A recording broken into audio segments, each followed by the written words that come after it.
Hi మామ!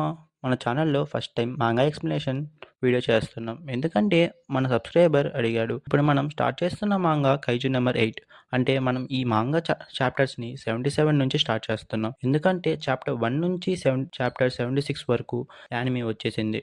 అందుకే మనం చాప్టర్ 77 నుంచి స్టార్ట్ చేస్తున్నాం. ఇక మనం అకౌంట్‌లోకి ఎవరైతే సబ్‌స్క్రైబ్ చేసుకోలేదో వాళ్ళు వెంటనే సబ్‌స్క్రైబ్ చేసుకోండి. మనం వీడియోలోకి వస్తే కంట్రోల్ రూమ్‌లో ఉన్న వ్యక్తి ఇలా అంటాడు. ఇప్పుడు వచ్చిన కైజూస్ అందరూ 9.0 రేంజ్ కన్నా ఎక్కువ ఉన్నవారే. అప్పుడు వాళ్ళందరూ ఎలిమెంట్ క్లాస్ కైజూస్ అని అంటారు. అప్పుడు ఆ కైజూస్ అన్నీ కైజు నంబర్ 12, 13, 14, 15గా డివైడ్ అవుతాయి. అంటే మన కోర్ దగ్గర ఉన్న కైజు నంబర్ 15గా గుర్తిస్తారు. అప్పుడు మన హగోని ఒక్కసారిగా ఇన్ని కైజూస్‌లు ఎలా వస్తాయి? అప్పుడు మన కికోరు ఉన్న కైజు నంబర్ 15 అటాక్ చేసింది. అది అర్థం చేసుకొని కికోరు తన వెనకాల ఉన్న వారిని మీరు వెంటనే తప్పించుకోండి అని చెప్తుంది. అప్పుడు ఆ కైజు నంబర్ 15 అటాక్ చేస్తే అక్కడ ఉన్న 6 క్రూ మెంబర్స్ చనిపోతారు. ఆ అటాక్ వల్ల డిఫెన్స్ ఫోర్స్ క్రూ మెంబర్స్ కూడా చనిపోతారు. ఇది తెలిసి కమాండర్స్ అందరూ షాక్ అయిపోతారు. ఇటువైపు మన కికోరు లాగా ఉన్న ఆ కైజు నంబర్ 15 అలాంటి దాన్ని తప్పించుకోవడం తేలికగా ఉందా?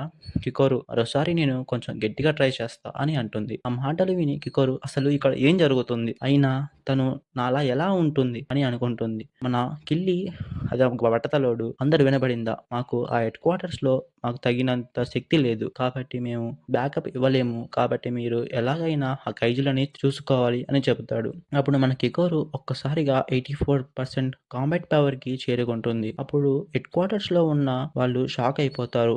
అప్పుడు షినా కికోరు పవర్‌ని గుర్తించి తను చాలా మెరుగుపడింది అని చెబుతాడు. మన షినోమియా దగ్గర కైజు నంబర్ 13 అంతే మన మీనా దగ్గర కైజు నంబర్ 14 ఒషినా ఏమో కైజు నంబర్ 12ని డీల్ చేస్తాడు. మన కికోరు దగ్గర ఉన్నది కైజు నంబర్ 15 అంతే నరుమి దగ్గర ఉన్నది కైజు నంబర్ 11గా చెబుతారు. ఈ అటాక్ చేయడానికి పోతారు వీళ్ళందరూ. ఇటువైపు కికోరు మన కైజు నంబర్ 15ని అటాక్ చేస్తుంది. అప్పుడు హెడ్ క్వార్టర్స్‌లో ఉన్న వ్యక్తి ఇలా అంటాడు. ఆ కైజు నంబర్ 15 ఎవరైతే తెలియదు కానీ చూడడానికి కికోరలాగా ఉంది. మామ ఇక్కడితో చాప్టర్ 77 కంప్లీట్ అయ్యింది. ఇంకా నెక్స్ట్ వీడియో నాకు వీలైనంత వరకు త్వరగానే పెట్టడానికి ట్రై చేస్తాను. బాయ్ మామ. Bye bye.